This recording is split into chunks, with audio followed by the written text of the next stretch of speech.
गर्दी होती है पीएमसीएच में, लेकिन इसके बावजूद भी आप कहते हैं हेलीपैड बना रहे हैं।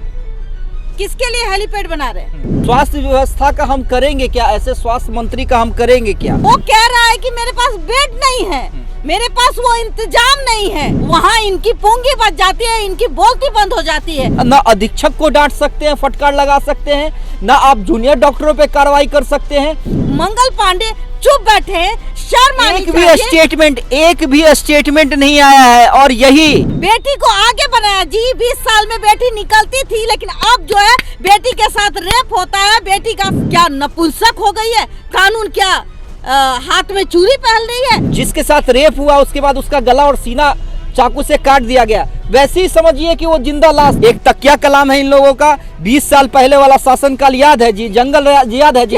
तो भाई इस राज में कौन सा मंगल राज झेल रही है बिहार की? बिल्कुल। आज मंगल पांडे अपने आंख में पट्टी बांधकर बैठे हुए, किस चीज का डर है? हड़ताल में चले जाएंगे, बाहर में जाए। चूहा खा लेता है, कहीं लाश फेंकी रहती है, कहीं बेड पर गंदगी फैली रहती है, फिर भी कई घंटे लग जाते हैं बबीता जी। 9 घंटे के बाद उसको बेड मिलता है। ये शर्म की बात है, डूब मरना चाहिए। पीएमसीएच में एक रेप पीड़ित दम तोड़ देती है क्योंकि वो सिस्टम से नहीं जीत पाती। 5 घंटे तक उसे बेड नसीब नहीं होता है और बेशरम पीएमसीएच प्रशासन अभी भी खामोश है। स्वास्थ्य मंत्री मंगल पांडे की हिम्मत नहीं है कि ऐसे डॉक्टरों पे कार्रवाई कर सके। तो क्या वाकई बिहार को अब ऐसे स्वास्थ्य मंत्री की जरूरत है?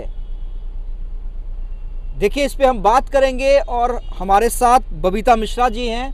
बबीता जी, जिस तरह से पीएमसीएच में कई बार हमने खुलेआम गुंडाई देखी है, हाल ही में हमने ये भी देखा था कि पीएमसीएच में कैसे मनीष कश्यप की पिटाई हुई, एनएमसीएच में कैसे चूहा एक मरीज का पैर कुतर देता है। लेकिन बेशरम स्वास्थ्य विभाग, बेशरम स्वास्थ्य व्यवस्था, और कहीं ना कहीं क्या अब भी स्वास्थ्य मंत्री मंगल पांडे को इस्तीफा नहीं देना चाहिए? इसी मुद्दे पर जब मैं कल देख रही थी, वो हंगामा हो रहा था। विपक्ष के जो अध्यक्ष हैं, कांग्रेस के जो अध्यक्ष है, वो वहाँ जाते हैं और वो जब बात करते हैं, वो जब कहते हैं कि इनको बेड दिया जाए, क्यों लेट हो रहा है। देखिए, बात एक पर्टिकुलर इंसान की नहीं है, एक जिंदगी की है। जहाँ जिंदगी दी जाती है वहाँ जिंदगी चली गई। एक लड़की प्रीता थी। आप समझिए कि एक परिवार के ऊपर क्या बीत रहा होगा। उसके आंखों के सामने उसकी बच्ची मर जाती है। वो पीएमसीएच क्यों जाती है? अपनी बच्ची की जिंदगी पाने के लिए। वो परिवार जो तड़प रहा था, उसकी व्यथा को सुनना नहीं है। ये कह देना है कि मेरे पास आईसीयू नहीं है, मेरे पास बेड नहीं है, तमाम असुविधाएं हैं पीएमसीएच में, गुंडागर्दी होती है पीएमसीएच में। तमाम ऐसे पत्रकार भी जाते हैं जहां उसके साथ, अगर वो सच्चाई दिखाता है, उसके साथ मारपीट की जाती है। लेकिन इसके बावजूद भी आप कहते हैं हेलीपैड बना रहे हैं। किसके लिए हेलीपैड बना रहे हैं? नेताओं के उतरने के लिए? क्या वो मरीज के लिए हेलीपैड बना रहे हैं? तत्काल प्रभाव से उसकी इलाज हो जाए। बेड नहीं है जनाब आपके पास में। वो जूनियर डॉक्टर जो एंट्रेंस का क्लियर करने आते हैं, उसके ऊपर आप पूरी की पूरी जिम्मेवारियां छोड़ देते हैं ताकि जूनियर डॉक्टर बड़े से बड़ा इलाज करे। है पॉसिबल? नहीं बबीता, बिल्कुल नहीं। मैं ये बताऊंगी आपको, कल जो एक घटना घटी, ये घटना घटी, ये तो तब देखा जब विपक्ष यानी कि कांग्रेस के अध्यक्ष वहां जाते हैं और तब वो आवाज उठाते हैं। लेकिन फिर भी बेड कब मिलती है? 8 घंटे बाद, 9 घंटे बाद, 9 घंटे बाद मिलती है। तो जाहिर सी बात है, किसी के अप्रोच पर ऐसी व्यवस्था क्यों है? नहीं, सवाल मेरा, आप कह रही हैं कि ये किसी एक व्यक्ति का सवाल नहीं है, लेकिन क्यों नहीं सवाल है? मेरा अब सीधे सीधे सवाल है कि आखिर ऐसे स्वास्थ्य व्यवस्था का हम करेंगे क्या? ऐसे स्वास्थ्य मंत्री का हम करेंगे क्या जो खुद अपनी ताली बजाता हो, खुद अपना पीठ थपथपाता हो? सीधा सीधा सवाल है कि अब नहीं लगता है कि बहुत हो गया? अब आप न अधीक्षक को डांट सकते हैं, फटकार लगा सकते हैं, ना आप जूनियर डॉक्टरों पे कार्रवाई कर सकते हैं सिर्फ इस बात से कि भाई वो लोग स्ट्राइक पे चले जाएंगे। अगर स्ट्राइक होती है तो बर्खास्त करने का पावर क्यों नहीं?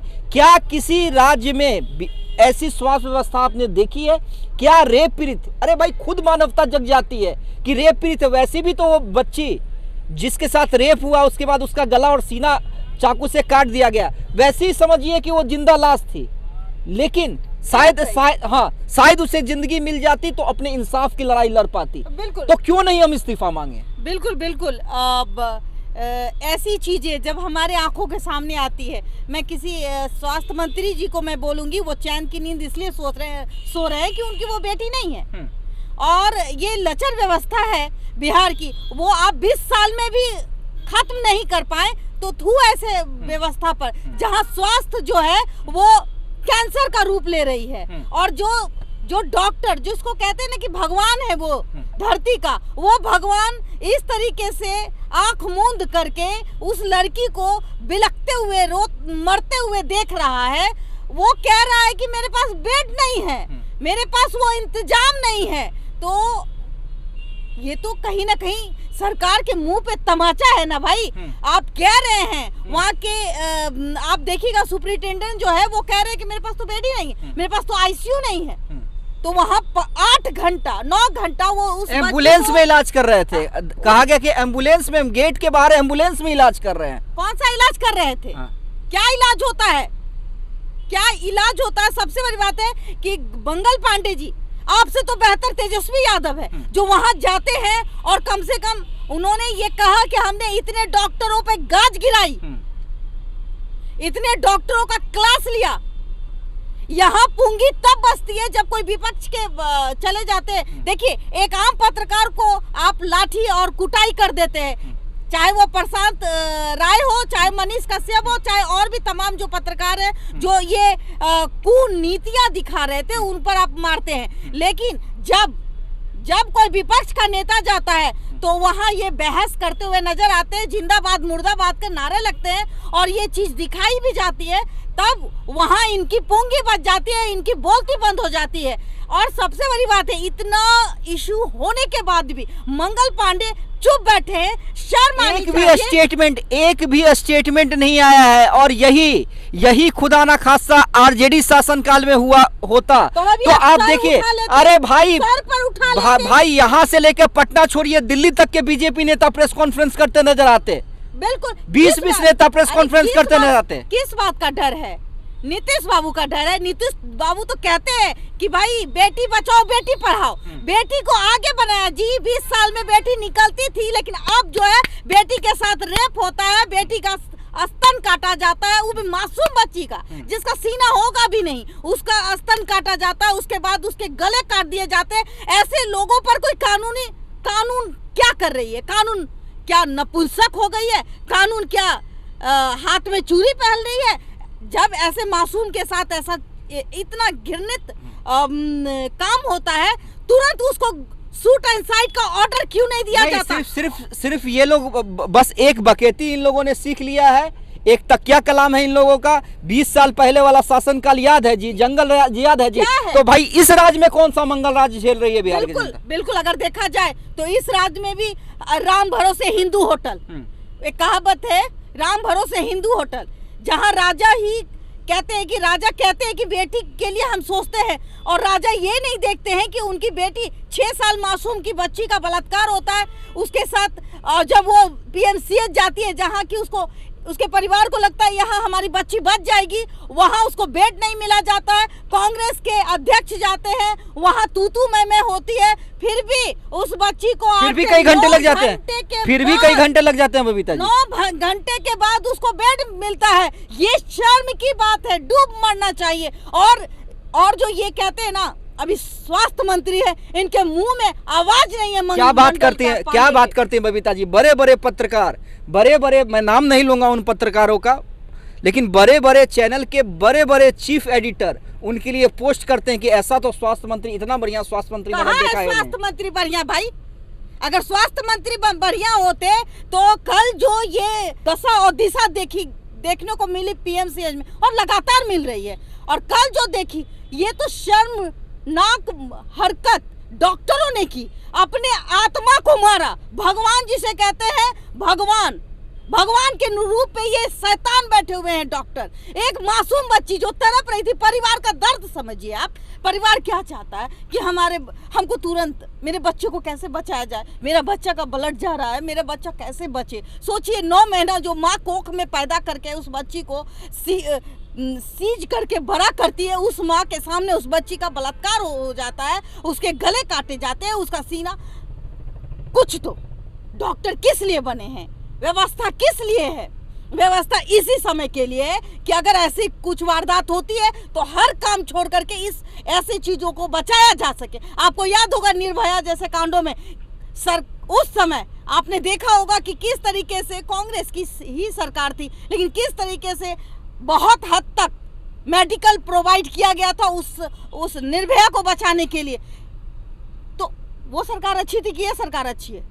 मैं कोई सपोर्ट किसी की नहीं कर रही हूँ, जो दिखता है उसी पे बात करती हूँ। लेकिन आज मंगल पांडे अपने आंख में पट्टी बांधकर बैठे हुए, किस चीज का डर है? हड़ताल में चले जाएंगे, बाहर में जाए, चले जाए हड़ताल में जाके होगा क्या? क्या इलाज क्या होता है? बाहर जाएगा, बंगाल में जाएगा, यूपी में जाएगा, दिल्ली में जाएगा। सबक तो सीखना चाहिए ना। सुपरिटेंडेंट को वहां से हटाना चाहिए। ऐसे और जो लोग स्ट्राइक पे जाए सीधे बर्खास्त कीजिए, सीधे बर्खास्त करने का हिम्मत दिखलाइए, देखते हैं कि कौन स्ट्राइक पे जाता है। मैं एक बात आपको बहुत अच्छे से बताती हूँ कि इनका फंडा क्या है। ये डॉक्टर क्या करते हैं, हर डॉक्टर पर, जबकि डॉक्टर का ये काम होता है कि वो अगर सरकारी नौकरी में हैं वो प्राइवेट अस्पताल नहीं बना सकते, लेकिन जितना भी आप पीएमसीएच में डॉक्टर में जाइए, आपको हम बताते हैं कि हर का एक प्राइवेट क्लिनिक है। और ये लोग किसके भरोसे छोड़ते हैं? जूनियर डॉक्टर के, जो जूनियर डॉक्टर कहते हैं ना इंटर्नशिप करने आते हैं, उनको खुद बड़े डॉक्टरों की निगरानी में रखा जाता है। उनके ऊपर इतने बड़े बड़े जिम्मेवारियां थोप दी जाती है और सीट भी नहीं होता है। कहीं चूहा खा लेता है, कहीं लाश फेंकी रहती है, कहीं बेड पर गंदगी फैली रहती है। मतलब तुम मरो, हम सिर्फ भगवान बनेंगे, ये नोट कमाएंगे। और जो मंत्री बैठे हैं उनके परिवार का कोई आएगा, विपक्ष के परिवार का कोई आएगा तो जी हजूरी हम करेंगे। लेकिन आम आदमी जब आपको मुख्यमंत्री या मंत्री बनाता है, उस शख्स की जिंदगी आप लोग बर्बाद करते हैं। और हम कहेंगे अभी भी शर्म है स्वास्थ्य मंत्री जी को, तो तुरंत सस्पेंड कीजिए, तुरंत सस्पेंड कीजिए उसको जिसने ये कहा कि बेड नहीं है, आईसीयू नहीं खाली है। क्यों नहीं खाली है? इमरजेंसी सेवा है। सुपरिटेंडेंट को वहां से बर्खास्त करना चाहिए।